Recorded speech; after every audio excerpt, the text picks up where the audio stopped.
Hello everyone, I hope you guys are doing well. In this tutorial, I'm going to be showing you how to create deformable tanker link inside Blender. So if I'm just going to go ahead and play this and you can see how it works. So this is what I'll be showing you guys, how you can make the chain link deform based on the train it's going on.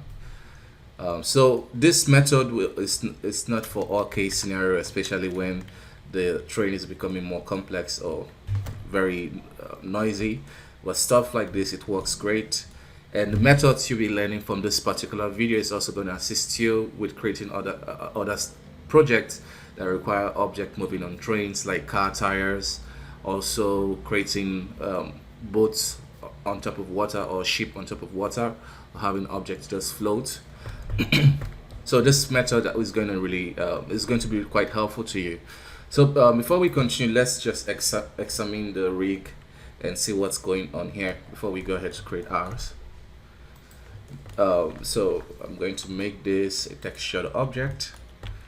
So basically what this is just a simple plane that has a shrink wrap modifier that allows you to conform to any environment. Okay, so I just need to make the train the target object, and then this tire follows along perfectly. And then we have basic tires that rotates when we move this, so everything rotates. And we also have a driver for this that makes the link move. And then we have like some more controllers here. I will just disable the constraint, the shrink wrap constraint. So this allows this constraint to move the link, but as we move the link, there's also a copy location constraint for the tire, so it kind of follows along and adapts along the chain. And then finally, for the link itself, if you notice, no matter how much I stretch this, we still have enough link. That's because when I created the curve, or basically the curve setting is set to fit curve, so no matter how much I extend this, the links will also always be enough. So this is quite helpful, that no matter the train it's going through, it's going to fit perfectly. So I mean, this is a brief summary of what we'll be covering in this video. So if you want to wait, if you want to stay for the longer version, let's get started. But before we get started, please take some time and give this video a thumbs up. This helps this channel in a very big way, and I definitely appreciate that.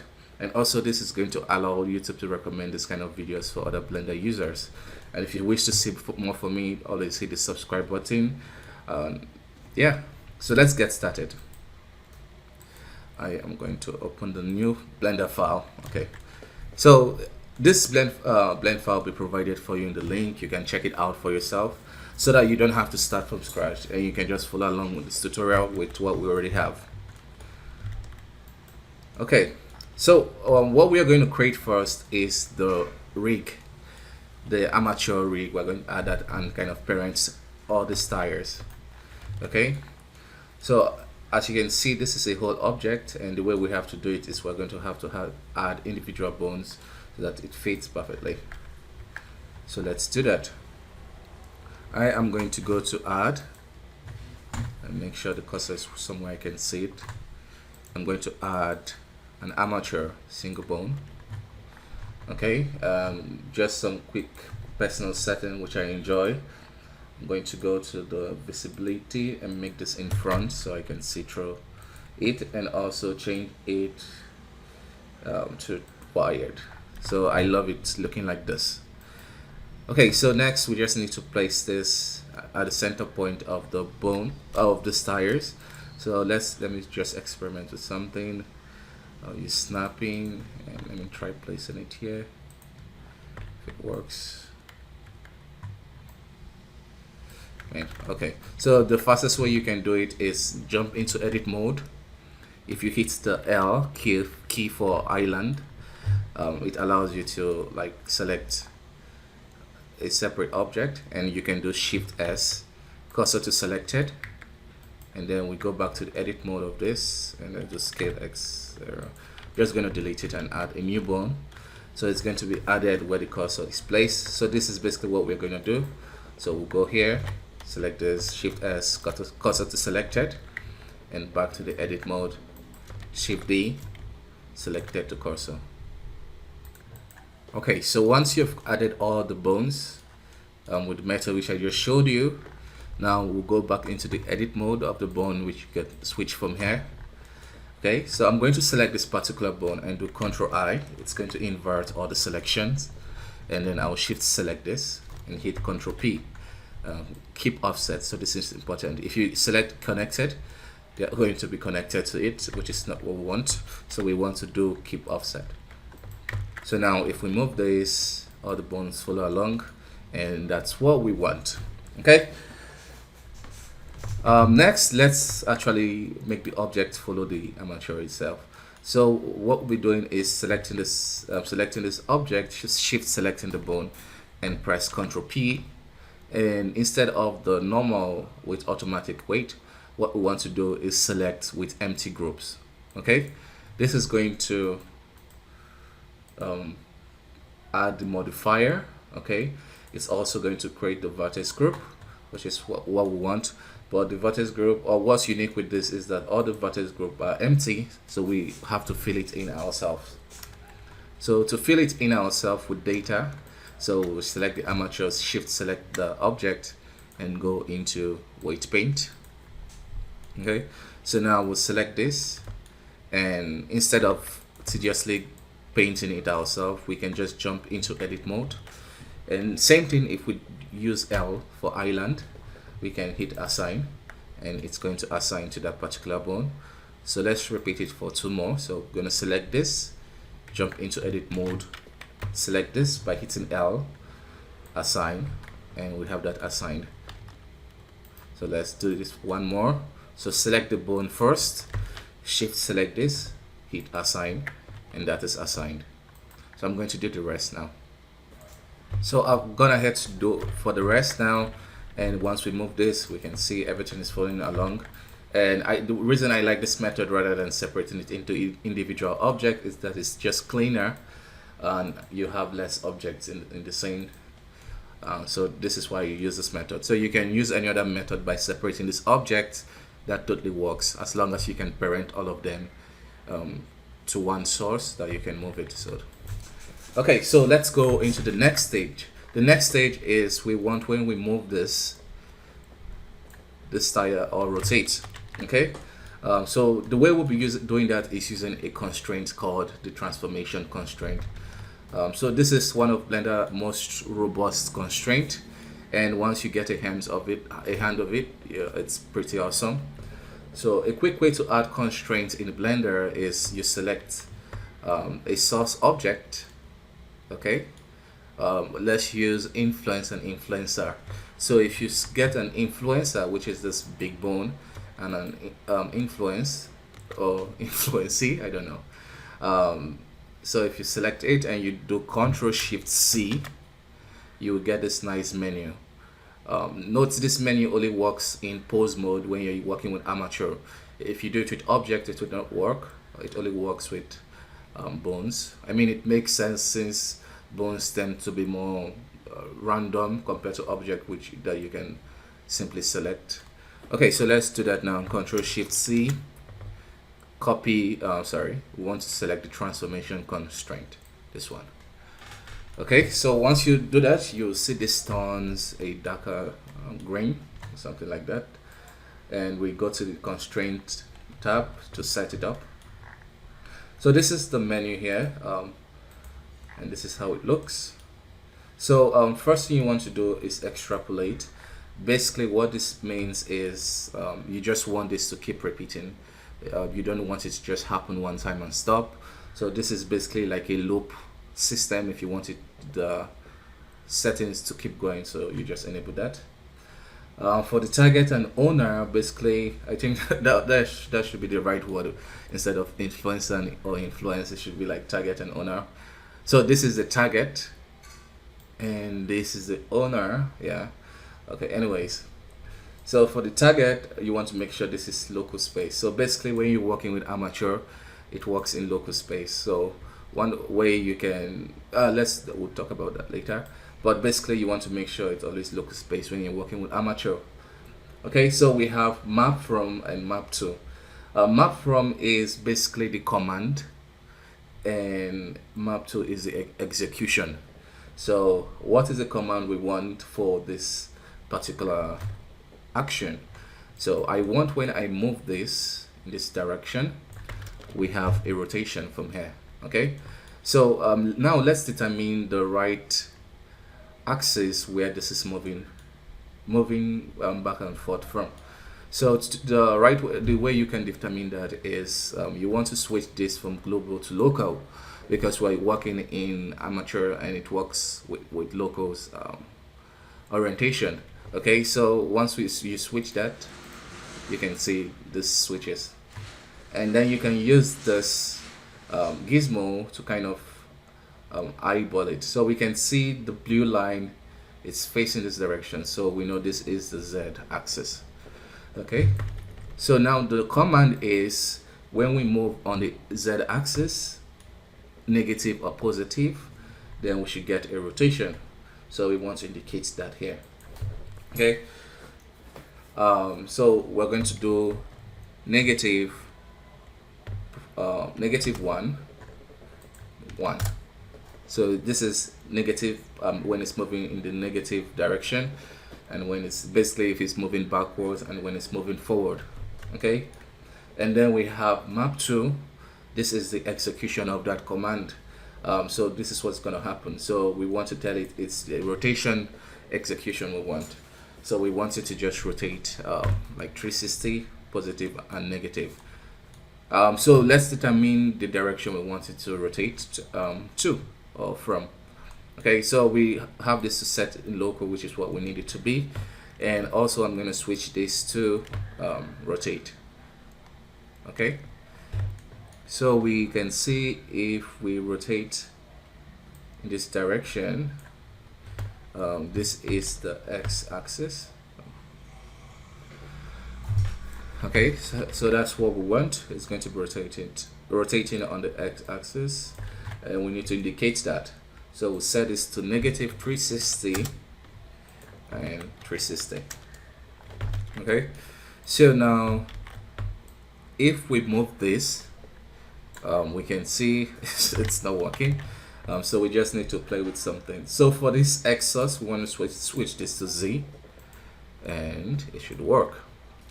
So basically what just happened here is, depending on where this depending where the command is coming from, so if it's Z movement or backward or forward, then we'll make sure we set this to Z in case it's not working. Same if it's Y, you want to switch this to Y. And yeah, this is sometimes unpredictable, but I found that this works well for me. And if we move this, you can see the tire is rotating currently. Okay, also it's currently moving quite fast, so to slow it down, I'm going to increase this value to like 6 and 6, so it should be slower now. Okay, and we don't have to repeat all of this. We can just copy the settings and propagate it to the rest. So we'll select this, and shift select this, and then if you do Ctrl C, it will give you this copy attribute menu, and you want to do copy bone constraint. And now if we move this, you see this. So if you don't see your bone constraint, it comes with Blender by default, so you want to go to edit, preference, add-ons, and search for copy. So you want to make sure you enable the copy attribute menu, and it's wise you click on save preference, because this is a pretty awesome add-on that you can work with. Okay, so we've gotten it working, and we can move on to the next step, next stuff. So if you're enjoying it so far, please give this video a thumbs up.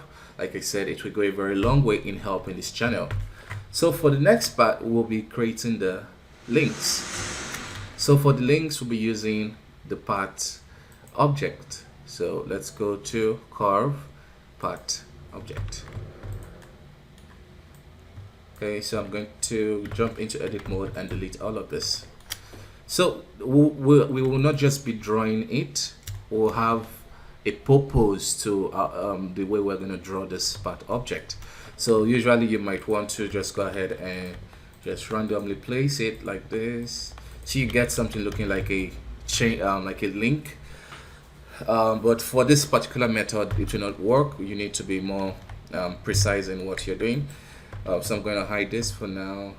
Okay, so basically what you want to do is we just draw. This is the wrong one, so I need a path, not a circle. Okay, so this is what I need. Okay, so you want to make sure you're using a path object, which I'm not sure if I'm using. So this is what I want. Okay, just delete this, scale x0. So basically you want to use this and don't delete anything. You can just work with it by default. Okay, so I'm going to extrude this, and once I get here, like roughly in the center of this tire, I'm going to leave a point there. Same thing here, same thing, this same thing, and we just round it off here. So you can also repeat the same thing here, same, so they align with the tires. So you can just select this to point and hit F. It's going to close it. So this is what we have. Okay, so depending on the design of the tank which you're working with, you can go crazy with it, but what's important is that it matches the points of the tire. So that's the most important part.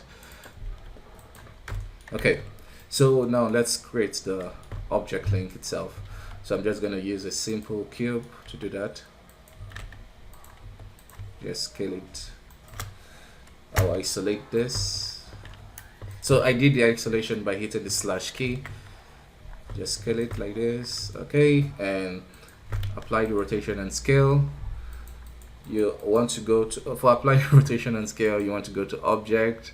I'm trying so hard to kind of show you guys, because I tend to work faster as an old Blender user, kind of used to the shortcut. But you can go to object, apply rotation and scale. Okay, and we'll be adding our array modifier now. And for the array, I'm gonna set it to be generated in the XZ axis, something like this. Okay, so I'm going to select everything and go to object, set origin to geometry, just to make sure everything is good, and select this, shift select this, and do Ctrl C. So we're using this copy attribute again, and we'll tell it to copy the location. So it's going to place it here, and we're going to do Ctrl P, curve deform. So we go here, we already know we extruded it on the XZ axis, and we just set it to Z, and it works. So for the fit type, you just leave it at fixed count, so you can just kind of create it. But we'll switch this now to fit curve, and it will ask you to add the curve, and we'll add this curve, and voila, that's it. So if you move this part, you can see no matter how far we move it, it's also always going to fit the curve. Okay, so we're almost good to go. And so so far we have the tire working, and the next part is to have this rotating. Okay, before we move forward, let's parent this curve to this object, to this bone, because this this link is already parented to the curve, so we need to parent this and to this. So you select this first. Okay, shift select this rig, and then you go to pose mode, and make sure you're selecting the right bone. Do Ctrl P and select bone. Okay, so this will allow us, when we move this in object in pose mode, where we have this parented nicely. And for the next one, we know if we move this on the Z location, we have this moving.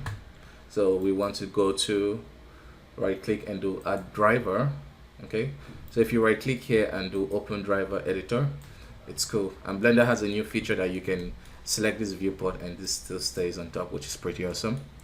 So we'll leave everything as default and we'll just set this to var. So basically the reason for this var is just the name of this. So if this is called boy, I'm going to call this boy too. Simple. So it's going to ask us for the object that we want to be the driver. So we're going to select the armature, and it's going to ask us for the particular bone we want to drive it, and that corporate is this guy. So it's called bone 007. Bond 007. Nice. So we're selecting that, and it will ask us what location or the type. So we already know that it's the Z location from earlier since we experimented with it. So local space, since this is a bone. Okay, so once you do that, it should work. As you can see, it's rotating nicely. And if by any chance if it's moving in the wrong direction, you can always come here, negative value, and it's going to switch that. It's going to make it do the opposite of that. And if you want it to move faster, you come to modifier, make sure you're selecting this and generate.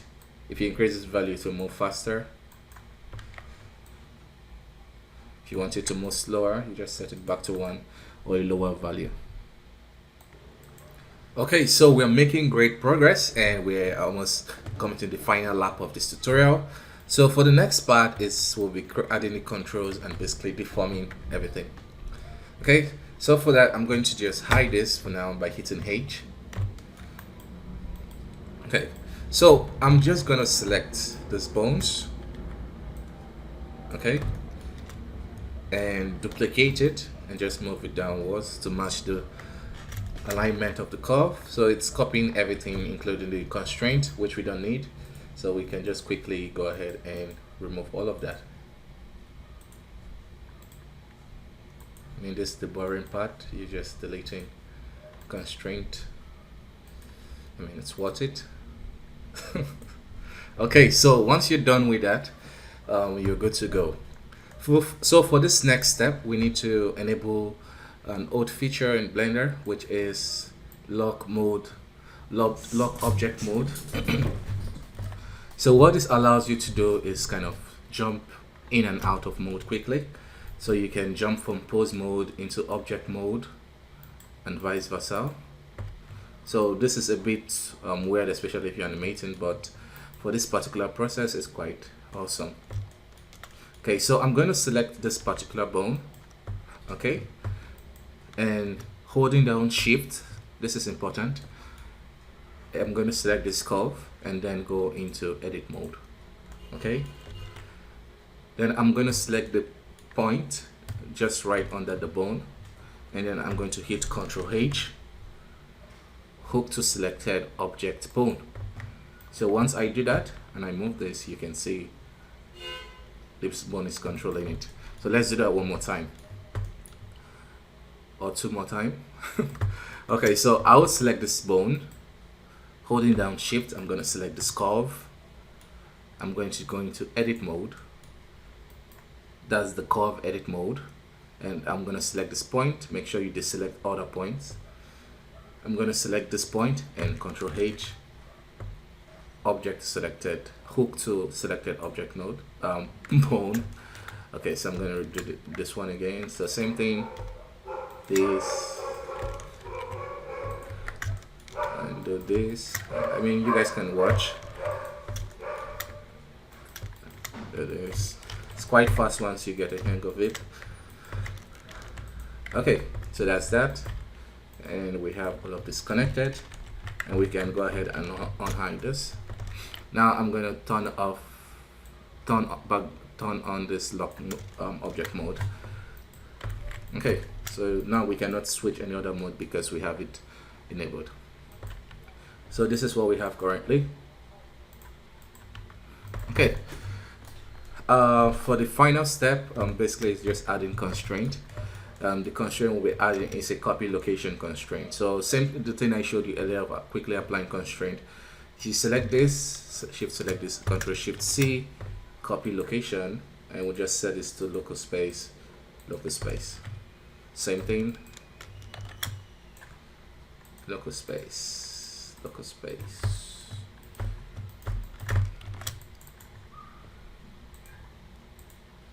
Local space, local space. If you like to put offset, you can do that, but it's not really important. Same thing, copy local space, local space. One more to go, and this one. Oh, we did the wrong one. This first, and this. Copy local space, local space, local space, and finally copy local space. And okay, I made a mistake, and yeah, it's there. So as you can see now, if we move this entire folder along, it might seem excessive. You might want to reduce value, but it's fine, because most of the train will not be so crazy that it will require will really deform it. So this is pretty fine. It works great.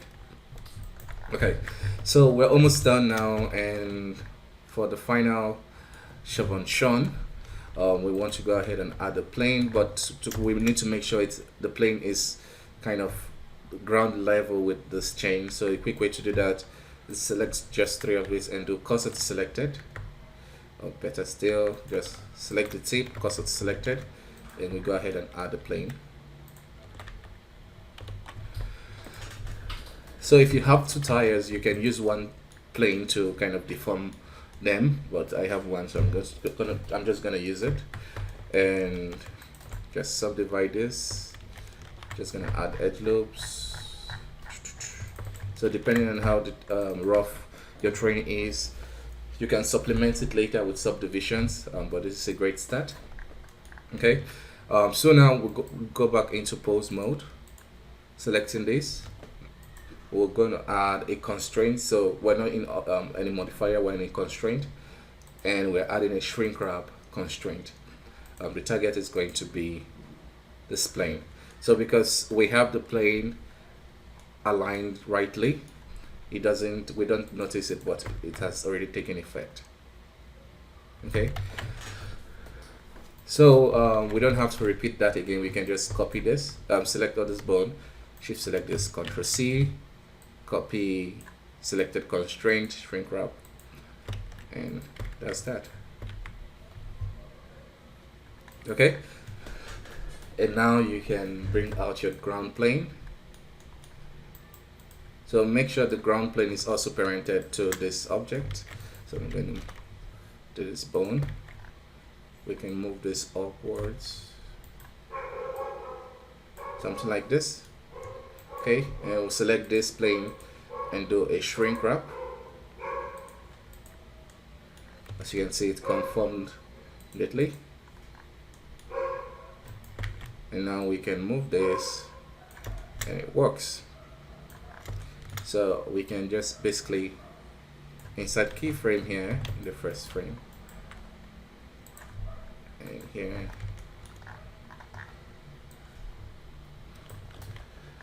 Okay, and we'll do the normal stuff, set it to linear, and it works. So like I said in the beginning of the tutorial, this works, but it's not for all cases. It might be unstable for some cases, but you always have the control, like when it extends too much like this, you can always go here and move it downwards so it adapts.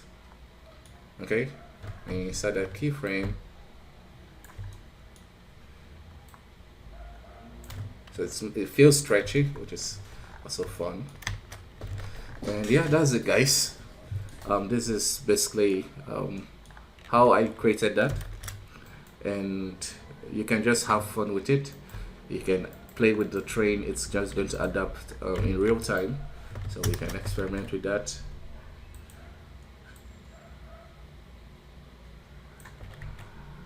So you can use this particular method for your tires and stuff, and just use it to deform your tires. And yeah, so like I said, please give this video a thumbs up. It's a way to show your appreciation and support for this channel. And yeah, if you wish to see more from me, don't forget to hit the subscribe button. So bye bye for now, see you next time.